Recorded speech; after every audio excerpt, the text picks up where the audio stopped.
75th anniversary جشن آزادی ہم اکٹھے منا رہے ہیں، اور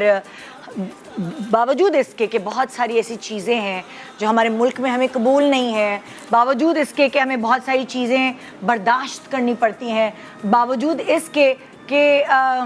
کہیں کہیں ناانصافی بہت زیادہ ہو رہی ہوتی ہے، مگر پھر بھی ہمیں اپنے ملک سے پیار ہے، اور اسی لیے ہم اتنی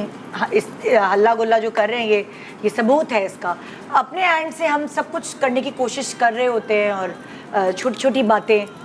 کبھی نہ کبھی کہیں نہ کہیں بتاتے بھی رہتے ہیں۔ آپ کبھی کوئی انٹرویو دیتے ہیں، آپ دیتی ہیں، آپ مطلب آپ جب بھی آتے ہیں تو کوئی نہ کوئی ایسی بات ضرور کہہ جاتے ہیں کہ باتوں ہی باتوں میں شاید آپ کو پسند کرنے والے لوگ اس کو ماننے لگے، سننے لگے، سمجھنے لگے۔ خاص طور پہ جب ہم باہر بھی جاتے ہیں نا پاکستان سے، تو ہم بہت ساری چیزیں مس کرتے ہیں، اور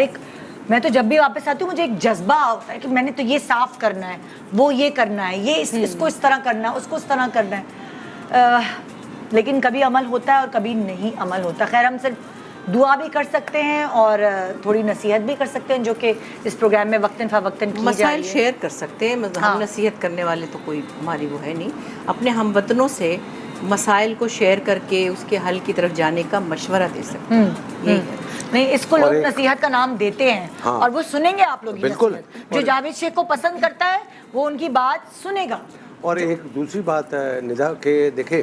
پاکستان میں بہت سے مسائل ہیں، اور پھر بہت سے لوگ ایسا سوچتے ہیں کہ یار بہت سے مسائل ہیں، سڑکیں نہیں ہیں، بجلی نہیں ہے، پانی نہیں ہے، فلانا ہے، ہم دوسرے ملک شفٹ ہو جاتے ہیں۔ یہ نہیں کرنا، اس ملک کو بھی ٹھیک ہم نے ہی کرنا، کلیکٹیولی ہم نے سوچنا ہے۔ یہ دیکھیں نا، ان کی بچی باہر ہے، یہ پھر واپس ادھر ہی آ جاتی ہے۔ یس، تو لہٰذا اولاد ہی سب کچھ ہوتی ہے، لیکن وہ اسی لیے محبت ہے۔ اس ملک میں رہ کے ہم نے اس کے حل تلاش کرنا ہے، اور ہم نے سب نے مل کے پاکستان کو مضبوط، صاف ستھرا اور پوری دنیا میں اس کو ریکگنائز کرنا۔ دیکھیں، میں کہتی ہوں کہ حکومتوں کی اپنی نااہلیاں چلی آ رہی ہے 75 سال سے، مختلف لوگوں سے، ہمیں سب پتہ ہے، ہم کوئی ایسی لگی لپٹی بات نہیں کر رہے کہ فلاں حکومت میں یہ تھا تو اس میں یہ تھا تو اس میں یہ تھا، کہیں بہت زیادہ مسائل تھے، کہیں تو کسی نے اس کے بارے میں نہیں سوچا۔ خاص طور پہ میں سندھ کے لیے کہوں گی، کراچی کے لیے کہوں گی کہ اس کو ایسا لوگوں نے اگنور کیا ہے جو سارے ملک کو سندھ اپنی گود میں چھپاتا ہے، بالکل صحیح بات، کراچی خاص طور پہ، اور اس کو سب نے مل کر اگنور کیا۔ یہ چیز سب کی ہے، وہ کسی کی بھی نہیں ہے، اور اس میں رہنے والے بیچارے پریشان ہیں۔ لیکن ہیونگ سیڈ دیٹ، اپنے اپنے لیول پہ میں اور آپ کیا کر سکتے ہیں؟ کم از کم اپنا ایریا صاف رکھیں، کم از کم میں تو چھوٹی سی بات کرتی ہوں، آپ کوئی 2 اسٹوڈنٹ پڑھا لیں، کسی کو محلے سے بلا کے اس کو پودے لگا دیں یار، مطلب پودے لگا دیں۔ آپ کم از کم اپنے کنڈے نہ لگائیں، کیونکہ آپ کنڈے لگاتے ہیں تو وہ بجلی کے اوپر اثر آتا ہے، آپ ٹیکس دے دیں۔ اچھا چلو، جو آپ سے پاسبل ہے وہ اتنا تو کر دیں کہ آپ ایک بندے کو کھانا کھلا دیں۔ میں اس کے بھی ویسے خلاف ہوں، لوگوں کو کھانا کھلانا یا بھیک دینا یا جوتے کپڑے لے کے دینا۔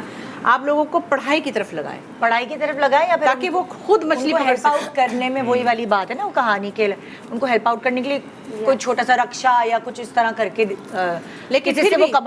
پھر بھی یہ میں کہوں گی کسی اسپیسیفک پولیٹیکل پارٹی سے نہیں، لیکن سب نے بہت ہمارے ساتھ ظلم کیا ہے، بہت زیادتی کی ہے، پوری قوم کے ساتھ ظلم کیا ہے، سب نے مل کر کیا ہے، باری باری کیا ہے۔ اور خدا کے واسطے میں نے تو چھوٹی سی اپنی پوسٹ ڈالی تھی انسٹا پہ، میں نے کہا تھا کراچی میں خاص طور پہ بارش ہر سال آپ کو ہیرو بننے کا موقع دیتی ہے۔ میں آپ سے کہہ رہی ہوں جو ذمہ دار ہیں، جو پچھلے کئی سالوں سے حکومت چلا رہے ہیں، کراچی آپ کو یہ بارشیں ایک موقع دیتی ہیں ہیرو بننے کا۔ خدا کی قسم، اگر آپ ایک دفعہ یہ کام کر جائیں، آپ کی حکومت یہ کام کر جائے کہ کراچی کو بارشوں سے افیکٹ نہ کریں، سڑکیں بہتر ہو جائیں، یہی کا پیسہ ہے۔ آپ کے پاس بجٹ فٹ ہوتے ہیں، آپ کے پاس ہوتا ہے یہ سب۔ آپ اس طرف تھوڑے دن آپ 2 نالے صاف کراتے ہیں، 2 چھوڑ دیتے ہیں، اس کے بعد پھر 4 نالے پھر ایسے ہو جاتے ہیں، پھر 2 کھڑے ہو کے تصویر کھنچوا لیتے ہیں۔ خدا کے وجہ ایک بھی حکومت یہ کر جائے تو ہم اس کو بہت دن یاد رکھیں گے اور اس کے شکر گزار ہوں گے، اور آپ ہیرو بن سکتے ہیں مگر آپ بننا نہیں چاہتے۔ چلیں پھر ہم ہی ہیروئن بن جاتے ہیں، ہم تو بن ہی جاتے ہیں بیٹھ کے میک اپ اور افسوس کی بات یہ کہ ڈی ایچ اے جس کو سب سے اچھا ایریا سمجھا جاتا ہے، اسی کا حال سب سے برا ہے۔ ہم ٹیکس دیتے ہیں جہاں آپ سیڑھی نہیں بنا سکتے بغیر پرمیشن، وہاں کی سب کے تو وہی تو جو بھی ذمہ داران ہیں گھروں سے باہر نہیں نکل سکتے۔ اور ایک دیکھیں ایک سے ایک مسئلہ ہے، اب جیسے کراچی میں